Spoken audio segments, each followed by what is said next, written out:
بسم اللہ الرحمن الرحیم۔ السلام علیکم بہن بھائیو، بیٹے بیٹی، ویلکم ٹو مائی چینل۔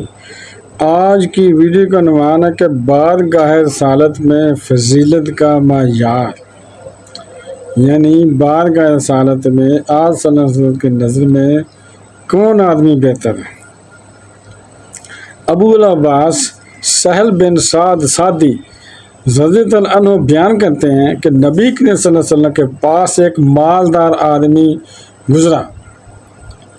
آپ نے اپنی خدمت میں بیٹھے ہوئے ایک صحابی سے فرمایا، ما راجو کا فی ھذا، یعنی اس آدمی کے بارے میں تمہارا خیال ہے، کیا خیال ہے؟ آپ بیٹھے ہوئے تھے، صحابی بھی بیٹھے تھے، تو ایک بندہ گزرا مالدار، تو آپ نے صحابی سے پوچھا کہ اس آدمی کے بارے میں آپ کا کیا خیال ہے؟ صحابی نے عرض کیا، یا صلی اللہ علیہ وسلم، اس آدمی کا شمار بڑے اور باعزت لوگوں میں ہے، یعنی یہ بڑا مشہور آدمی ہے، بڑا معزز آدمی ہے، لوگوں میں اس کی بڑی عزت ہے۔ اللہ کی قسم ہے، یہ اس بات کا مستحق ہے کہ شادی کا پیغام دے، یعنی اتنی چیز کا مستحق ہے، اتنی عزت ہے اس کی کہ یہ اپنی شادی کا پیغام بھیجے تو اس کو لوگ رشتہ دے دیں، اس کی شادی ہو جائے، سفارش کی قبول کی جائے۔ رسول اکرم صلی اللہ علیہ وسلم سے سن کر خاموش ہو گئے۔ پھر ایک دوسرے دن دوسرے آدمی کا گزر ہوا، اس کے بعد پھر ایک آدمی اور گزرا۔ آپ نے مذکورہ صحابی سے فرمایا، اسی صحابی سے پوچھا، اس آدمی کے بارے میں تمہارا کیا خیال ہے؟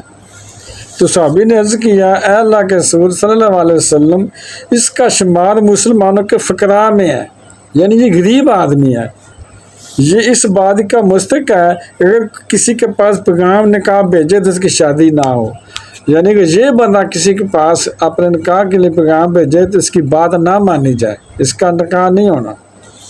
اگر کسی کی شفاعت کرے تو قبول نہ کرے، اگر کسی کی سفارش کرے یہ آدمی تو قبول کوئی بھی نہ کرے، اگر کوئی بات کہے تو کوئی کان نہ دھرے، یعنی اس کی بات پر کوئی بندہ کان نہیں دھرتا۔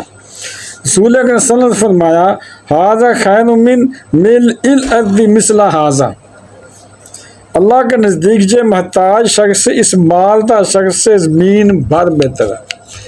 آپ صلی اللہ علیہ وسلم فرمایا کہ یہ آدمی جو مسکین ہے، محتاج ہے، جو پہلے آدمی گزرا تھا مالدار آپ کہہ رہے تھے، اس سے زمین بھر بہتر ہے، یعنی جتنی زمین ہے اس سے کہیں اتنا درجہ بہتر ہے، یہ آدمی محتاج ہے اس مالدار آدمی سے۔ اس کی وجہ کیا ہے؟ آخر میں وہ میزان کیا ہے؟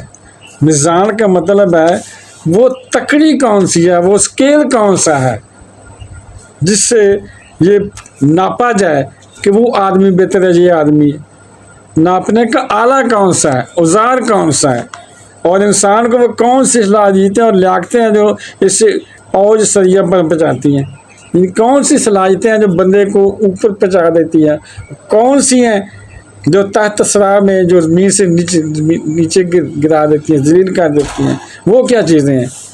در حقیقت وہ میزان اسلام کی میزان ہے، یعنی وہ اسلام کی تکڑی ہے، اسلام کا اسکیل ہے۔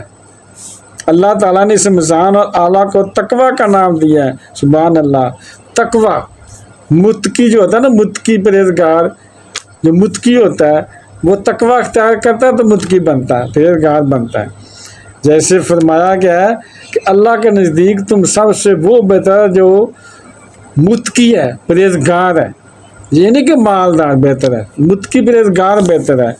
ان اکرمکم عند اللہ اتقاکم، یعنی جان لو اللہ کے نزدیک تم میں سب سے باعزت وہ ہے جو سب سے زیادہ متقی، یعنی ڈرنے والا ہے۔ متقی کسے کہتے ہیں؟ جو اللہ سے ڈرتا ہے، اللہ سے ڈر کر گناہ نہیں کرتا، نیکیاں کرتا ہے۔ حضرت سعد بن ابی وقاص رضی اللہ عنہ کے صاحبزادے مصعب بن سعد کہتے ہیں کہ حضرت سعد رضی اللہ عنہ کو یہ گمان تھا کہ غریب لوگوں پر انہیں کچھ اہمیت حاصل ہے اور وہ ان سے بلند درجہ ہیں۔ جب اس بات کی خبر رسول اللہ صلی اللہ علیہ وسلم، آپ نے فرمایا، هل تنصرون وترزقون الا بضعفائکم، تم لوگ صرف اپنے کمزور و معذور لوگوں کی دعاؤں کے نتیجے میں اللہ کی طرف سے مدد پہنچائے جاتے ہو اور انہی کی دعاؤں سے رزق دیے جاتے ہو۔ جب وہ ایک صحابی نے یہ خیال کیا نا کہ میں بہتر ہوں، یعنی میرے پاس مال آیا تو غریبوں سے بہتر ہو. تو آپ صلی اللہ علیہ وسلم کو پتہ چلا تو آپ نے فرمایا نہیں، ایسے نہیں ہے، تم ان غریبوں مسکینوں کی وجہ سے تو اللہ تعالیٰ تمہیں رزق دیتا ہے، ان کی وجہ سے اللہ کی طرف سے تمہیں مدد ملتی ہے، اللہ تمہاری مدد کرتا ہے. نبی صلی اللہ علیہ وسلم نے فقراء و محتاجین کی شان میں فرمایا ہے ابغوا الضعفاء فإنما ترزقون وتنصرون بضعفائکم، مجھے کمزور لوگوں میں تلاش کرو کیونکہ تم لوگ اپنے کمزوروں کی بدولت رزق و مدد دیے جاتے ہو. جو بھی تمہاری مدد ہوتی ہے نا اللہ تعالیٰ کی طرف سے ان کمزور لوگوں کی وجہ سے، مسکینوں کی وجہ سے ہوتی ہے. سبحان اللہ. ہم کہتے ہیں نہیں، تھوڑی دولت آ جاتا ہے ہم اکڑ جاتے ہیں، مغرور ہو جاتے ہیں، انہیں کی سمجھنے لگتے ہیں. استغفر اللہ. اور نبی صلی اللہ علیہ وسلم کی جو دعا صحیح سند سے ثابت ہے، اللہم انی احینی مسکینم و توفانی مسکینم واحشرنی فی زمرۃ المساکین، اے اللہ مجھے مسکین بنا کر زندہ رکھ اور مسکینی میں موت دے اور قیامت کے روز مسکینوں کے زمرے میں مجھے اٹھا. سبحان اللہ.